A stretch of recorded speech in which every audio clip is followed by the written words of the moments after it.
جیسے آپ نہیں مسکرائے حضور بھی مسکرائے. سرکار نے فرمایا نا نا یہ رعایت خاص اسی کے لیے ہے, تمہیں میرے پیچھے آ کے ہر روز 5 کی 5 پڑھنی پڑے گی. یہ میرے نبی کا اختیار ہے. دیکھیں سرکار نے نا ہر بندے سے, خاص طور پہ غریبوں سے آقا نے بڑی محبت فرمائی. بلکہ حدیث پاک ہے, یہ بھی حدیث پاک ہے. آقا فرماتے ہیں جب میں معراج پر گیا اور مجھے جنت کے مشاہدات کروائے گئے, میں نے جنت میں اکثریت ان لوگوں کی دیکھی جو دنیا میں غریب تھے. زور سے بولو سبحان اللہ. جو دنیا میں غریب تھے, اکثریت. سرکار فرماتے ہیں میں نے جنت میں ان لوگوں کی دیکھی جو دنیا میں, زور سے نہیں بول رہے آپ, غریب تھے, جو دنیا میں غریب تھے. اکثریت سرکار فرماتے ہیں میں نے ان لوگوں کی دیکھی ہے. بلکہ امام نسائی نے ایک حدیث مبارکہ درج کی ہے, روایت کی ہے, وہ میں آپ کو سنا دیتا ہوں. امام نسائی فرماتے ہیں مدینہ منورہ شہر سے باہر ایک چھوٹی سی بستی تھی, چھوٹی جی بہنی. اس میں نا ایک غریب سی عورت بیچاری رہتی تھی, حضور کی صحابیہ, کسی بڑے قبیلے سے تعلق بھی نہیں ہے, کوئی بڑا مال, کوئی بڑا پیسہ, کوئی دولت بھی نہیں ہے, سادہ سے قبیلے سے اس کا تعلق ہے. بیچاری بیمار ہو گئی. اچھا ایک بات میں نے یاد رکھیں, بیماری سے پناہ مانگنی چاہیے. بیمار بندہ کوئی ہو جائے تو علاج بھی کروانا چاہیے, بیماری کو برا نہیں کہنا چاہیے. برا, چونکہ سرکار کی حدیث پاک ہے, حضور فرماتے ہیں اگر رستے میں چلتے ہوئے میرے کسی امتی کے پیر میں کانٹا بھی چبھ جائے, جو تکلیف اس کو کانٹا چبھنے کی ہوتی ہے, اللہ اس درد کے بدلے میں بھی میری امت کے گناہوں کو معاف کر دیتا. تو جو بندہ 2-4 مہینے, 6 مہینے, 2-4 سال, خدا پناہ جتنا بھی عرصہ بستر علالت پر رہے, بیمار رہے, اللہ اس بیماری میں ہر روز ہر لمحہ اس کی خطاؤں کو بخشتا رہتا ہے, معاف کرتا رہتا ہے. تو بعض دفعہ بیماری بھی رحمت اور فضل کی صورت بن جاتی ہے. وہ بیمار تھی, او میرے بھائیوں, اس کا مقدر تو دیکھو, اس کے برادری کے, اس کے محلے کے, اس کی بستی کے آنے والے لوگوں سے سرکار ہر روز اس اماں کا حال پوچھتے تھے, مجھے بتاؤ تو صحیح اس بی بی کا حال کیا ہے. اگر وہ پوچھ لیں ہم سے, کہو کس بات کا غم ہے, اگر وہ پوچھ لیں ہم سے کہو کس بات کا غم ہے, تو پھر کس بات کا غم ہے اگر وہ پوچھ لیں ہم سے. وہ آندہ ہے غم تو ہے ایو کہ یار حال نہیں پوچھ داتے, جی محبوب حال پوچھ لوے تو مڑ غم کے دا. سرکار نا ہر روز حال پوچھتے ہیں اس بی بی کا. لوگ کہا کرتے تھے حضور بیمار ہے, آپ دعا فرمائیں بستر علالت پہ. ایک رات ایسا ہوا کہ حضور کی اس صحابیہ کا وصال ہو گیا, بیماری کی حالت میں پردہ کر گئی. رات کا وقت تھا, صحابہ نے وہیں غسل بھی دیا, کفن بھی دیا, جنازے کو اٹھا کر مدینہ منورہ لائے کہ حضور سے درخواست کریں گے, سرکار جنازہ پڑھائیں گے. مگر سرکار کا پتہ کیا تو حضور آرام فرما رہے تھے. تو صحابہ کہتے ہیں ہم نے پھر مناسب نہیں سمجھا کہ سرکار کو کیسے جگائیں, حضور کے آرام میں خلل نہ ہو, جاگ کر ذرا سنیں. انہوں نے جا کر جنازہ بھی پڑھا دیا صحابہ نے خود ہی, اور جا کر دفن بھی کر دیا. اگلی صبح جب سرکار تشریف لائے مسجد نبوی شریف میں, تو حسب معمول سرکار نے اس کی بستی کے لوگوں سے مخاطب ہو کر پوچھا اس بی بی کا کیا حال ہے. لوگوں نے کہا سونے ان کا تو رات پردہ ہو گیا ہے, وہ تو وصال کر گئی ہیں رات. سرکار نے فرمایا جنازہ کب ہے؟ انہوں نے کہا حضور جنازہ بھی رات کو ہو گیا, آپ کا پتہ کیا تھا, آپ آرام فرما رہے. سرکار نے فرمایا مجھے جگا لیا ہوتا میں اس کا جنازہ خود پڑھاتا. اب ٹھہریں ذرا, یہ میرے نبی کا اختیار ہے, میرے نبی کا خاصہ ہے. حضور جنازہ بھی ہو گیا, سرکار نے فرمایا اس کی قبر کہاں ہے مجھے دکھاؤ. آقا یہ ساتھ سارے صحابہ کو میرے کریم نے ساتھ لیا, اس کی قبر پر تشریف لے گئے. حضور کیا حکم ہے؟ سرکار نے فرمایا یہیں اس کی قبر کے سامنے قطاریں بنا کر کھڑے ہو جاؤ, میں محمد اس اپنی صحابیہ کا جنازہ پھر سے پڑھاؤں گا. حالانکہ شرعی مسئلہ یہ ہے کہ جنازہ دوسری بار نہیں ہوتا, یہ بات بھی سمجھ لیں, جنازہ دوئی بار, زور سے بولو تو صحیح نا, نہیں ہوتا. جنازہ دوئی وار کراون دی صرف ہکا صورت ہے کہ میت دی اصل دے وچوں یا میت دی نسل دے وچوں برادری چو وارثاں چو کسے بھی جنازہ نہ پڑھیا ہوئے، اگر کسے بھی جنازہ نہ پڑھیا ہوئے میت دی برادری چوں پوتریں چوں دوتریں چوں بھتریاں چوں بڑیاں چوں اولاد چوں وارثاں برادری پوری سمجھ آ گئی نا، کسے بھی نہ پڑھیا ہوئے نا تو دوسرے لوگاں پڑھ لے ہوئے کسی اور شہر چ، تو اس صورت میں میت کا جنازہ دوبارہ ہو سکتا ہے، لیکن اگر کسی ایک بندے نے بھی پڑھ لیا ہے تو فرض کفایہ ہے، پھر اس کا دعا ہو سکتی ہے، اس کے لیے فاتحہ خوانی ہو سکتی ہے، ایصال ثواب ہو سکتا ہے، مگر اس کا جنازہ دوبارہ زور سے بولیں نہیں ہو سکتا۔ لیکن یہ میرے نبی کا خاصہ ہے، میرے مصطفیٰ کا پیار ہے اس کے ساتھ۔ سرکار قبر پر تشریف لے گا، امام نسائی نے حدیث پاک کو لکھا ہے، آپ نے پھر قبر پر کھڑے ہو کر اس بی بی کا جنازہ خود پڑھایا ہے۔ اس سے بڑی فضیلت کیا ہوگی؟ حضور نے تو ویسے ہی غریبوں کے زخموں پر مرہم رکھ دیا ٹھنڈا۔ سرکار فرماتے ہیں میری امت کے غریب میری امت کے پیسے والوں سے 500 سال پہلے رب کی جنت میں داخل ہو جائیں گے۔ میرا وقت ہو گیا مگر آخری بات میں آپ کو جلدی سے عرض کرنے لگا ہوں۔ ایک تو یہ سرکار نے فرمایا نا داخل ہو جائیں گے، دوسرا سرکار کا فرمان حضور فرماتے ہیں جڑا غریب دنیا دے وچ رب دے دتے ہوئے تھوڑے رزق تے راضی ہو جاندا ہے، اللہ بھی قیامت دے دہاڑے اس غریب دیاں تھوڑی نیکیاں تے راضی ہو جاسی۔ بس بات ختم نہ ہو گئی۔ سرکار نے فرمایا جو بندہ بغیر شکوہ کیے اللہ کی طرف سے دیے ہوئے تھوڑے رزق پر راضی ہوتا ہے، اللہ بھی قیامت کے دن اس غریب کی تھوڑی نیکیوں سے راضی ہو جائے گا، بشرطے کہ شکوہ نہ کرے، شکوہ نہ کرے۔ تو جس بندے کو پیسہ ہے وہ اے بھی نہ سمجھے خبریں میری محنت دا کمال ہے۔ دو براہن آخری حدیث پاک سناما چاہ جی آنکھوں تا وقت میرا ہو گیا۔ دو براہن سکے برا دو میں صحابیان، ایک برا کم دھندا کردا، دوہا جڑا غریب ہے بیچارہ ہر ویلے سرکار دی بارگاہ بیٹھا رہے۔ ایک دن وہ پیسے والا صحابی آیا تو اس مخاطب ہوتے ذکر کیتا حضور یہ میرا بھائی ہے، سارا دن یہاں بیٹھا رہتا ہے، کماتا میں ہوں، مزدوری میں کرتا ہوں، دہاڑی میں کرتا ہوں، یہ سارا دن یہاں پڑا رہتا ہے، حضور اسے سمجھائے نا کچھ کام دھندا کیا کرے۔ سرکار نو دا انداز اچھا نہ لگا، قربان جاؤں میں اپنے آقا کے فرمان پر، حضور نے اسے حد فاصل کھینچ دی۔ وہ جو کہہ رہا تھا نا کہ انہوں آنکھوں کم کیتا کرے، سرکار نے اس نے مخاطب ہوتے فرمایا تو کے سمجھنا ہے اللہ تینوں پیسہ تیری محنت دی وجہ سے دیندہ پہ ہے؟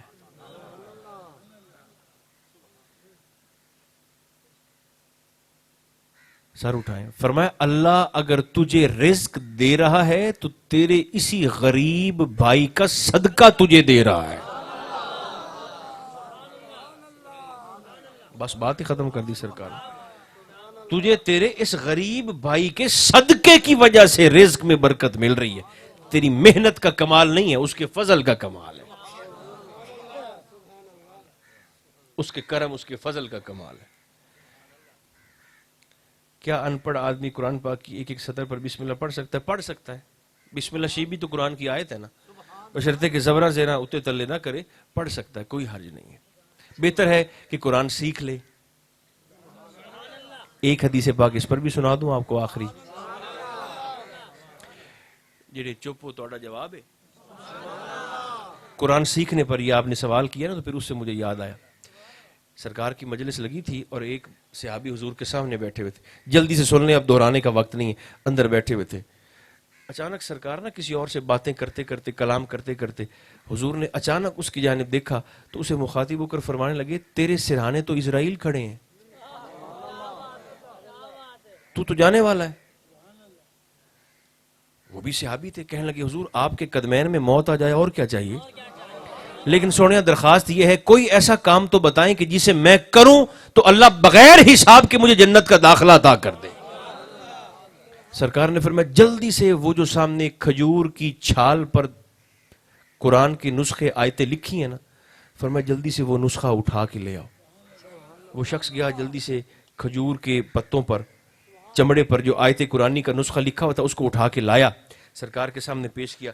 حضور نے فرمایا میں تجھے قرآن سکھاتا ہوں، تو قرآن سیکھ، سیکھتے سیکھتے اگر تیری روح پرواز کر گئی اللہ بغیر حساب کے تجھے جنت کا داخلہ عطا کر دے۔ اللہ ہمیں توفیق عطا فرمائے۔ کثرت سے حضور کی ذات پاک پر درود و سلام۔ مولا علی شیر خدا فرماتے ہیں اگر کسی بدصورت بچے کو مسلسل درود پڑھایا جائے اللہ اسے خوبصورت فرما دیتا ہے۔ اللہ ہمیں توفیق عطا فرمائے۔ صلی اللہ تعالی علی خیر خلقہ محمد و آلہ و اصحابہ اجمعین۔